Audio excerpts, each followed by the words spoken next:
have some movie reviews for you this month in honor of Samhain. Now, Samhain is an ancient Irish festival that really Halloween was based after. Now, for our first movie, we have a young man who is, he's done a whole lot of work online with game reviews and movie reviews, and his name is Gabriel Stanford-Reisinger, and he is here to review the movie The Hallow.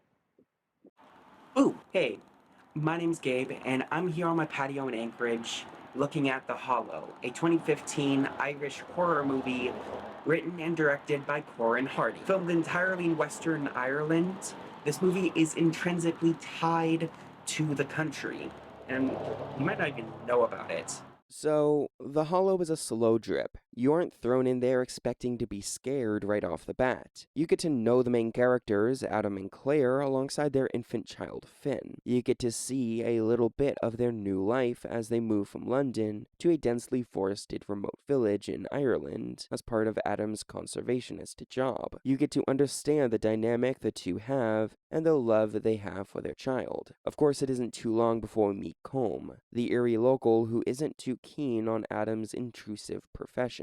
He constantly warns them of trespassing in the forest and the dangers lurking within. They don't listen, of course, but while out researching, Adam comes across a fungus that he thinks is a strain of cordyceps, a fungus he calls the Trojan horse of parasitic fungi. This was included by Hardy in order to avoid leaning into the fantasy element too much. He didn't want this creature feature to be branded a fantasy film. Instead, he wanted it to be a bit more grounded and realistic. The Hollow excels in a lot of ways. Its exceptional special effects, beautiful landscape shots, grisly creature designs, and masterful makeup all make for a rather well put together piece of horror cinema. Combine that with some great acting chops put forth by Joseph Mall, Bojana Nokovic, and Michael McElhatton, and you have something truly special in the Irish horror genre.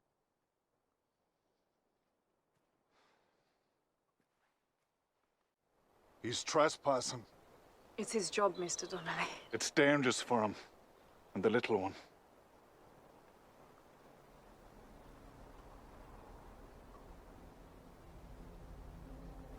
I'm sorry.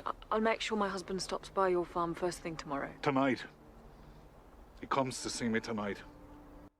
Unfortunately, The Hollow isn't perfect. It suffers a seriously confusing final half. There's just so much that it wants to cram in at the end that its more straightforward story turns into something even more of an allegory than it already was.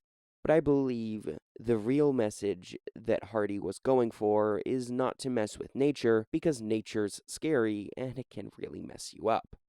Alright, that was The Hollow.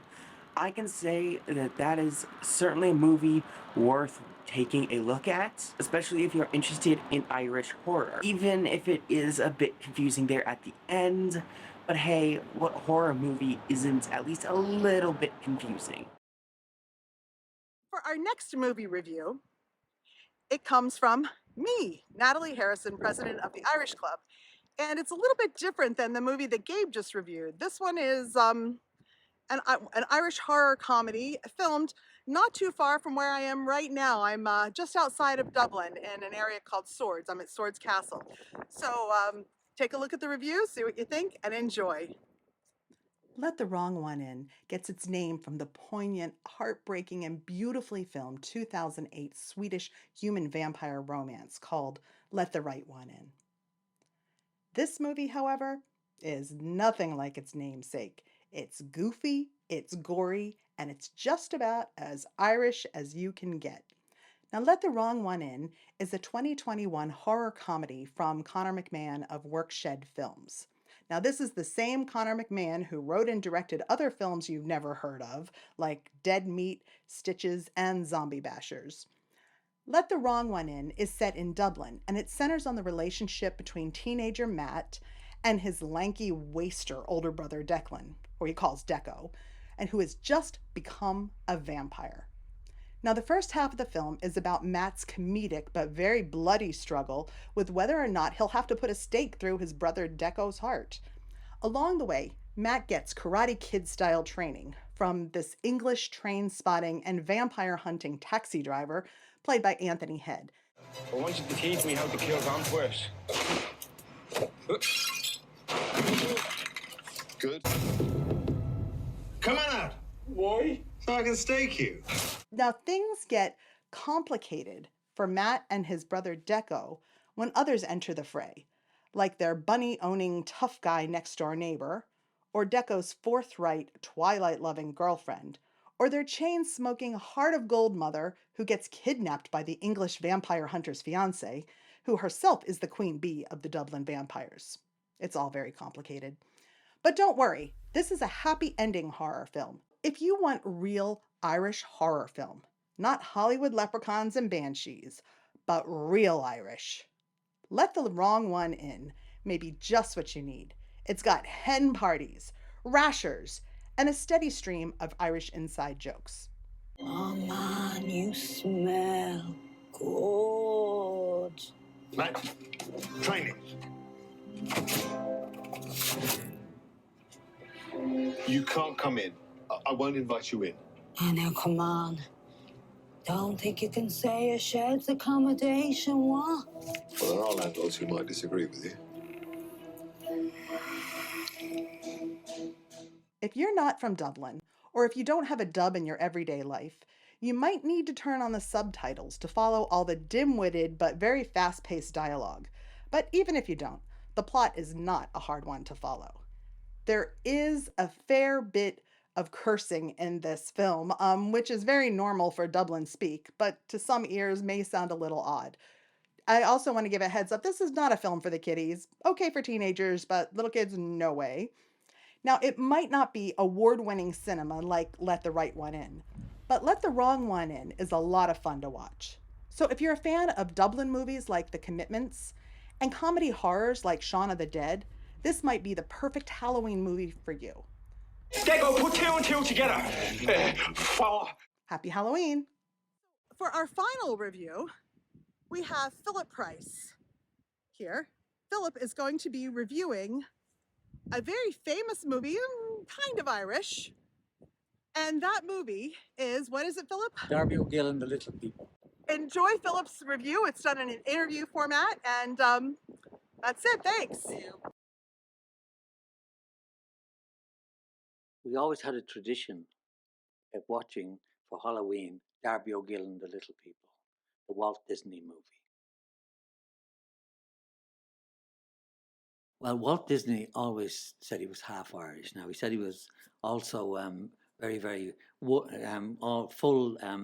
He was full American, but he was half Irish. So whatever way that is, but he actually came to Ireland and worked with the folklore people, and spent some time researching this. So this was a project that he really wanted to do, and when it was first premiered in Ireland, and he and his wife Lily went over actually to see it.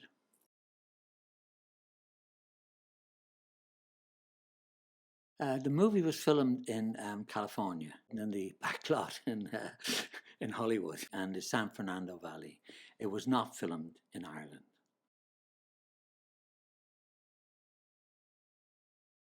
Two of the biggest stars was Sean Connery, who was later to become James Bond, and Jimmy O'Dea. Now, Jimmy O'Dea was an Irish. He was born and raised in Dublin, and Walt Disney discovered him playing Christmas pantomime, Christmas shows.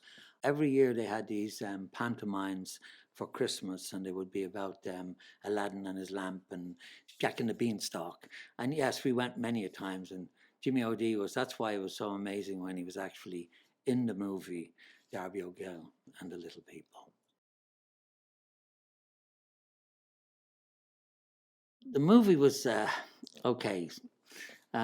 There's a lot of Irish sort of stereotypes in it, of course. I mean, they didn't spend all day in the pub, unfortunately.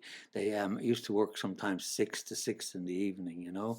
But what I did like about it was that he brought up a lot of the actual folklore mythology of Ireland, which was first of all, the leprechauns, of course, which King Brian, which Darby was always trying to catch. And then he had the puka, which was a shapeshifter, which is represented by Cleopatra, Darby's horse. And then he had the banshee, or the banshee is the woman fairy sort of, and who would come to mourn people who had passed. And then there was the Kushta Bohan, which is the death coach, which was driven by a headless person, a Dullan. And so he had a lot of Irish mythology in there that actually is very much serious stuff, not like the Darby O'Gill, you know.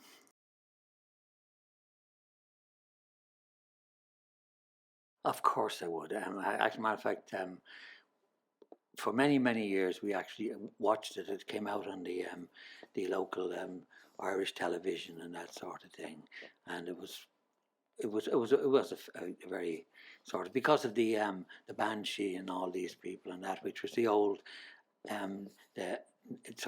the Celtic sort of mythology about the other world and that sort of thing, which they had to scare the life out of us, you know, as kids, you know. So we stayed good for the rest of the year. All right. Well, everyone, thanks for joining us. And check with us next year when we review 3 more movies for Samhain Halloween. All right. Bye. Happy Halloween.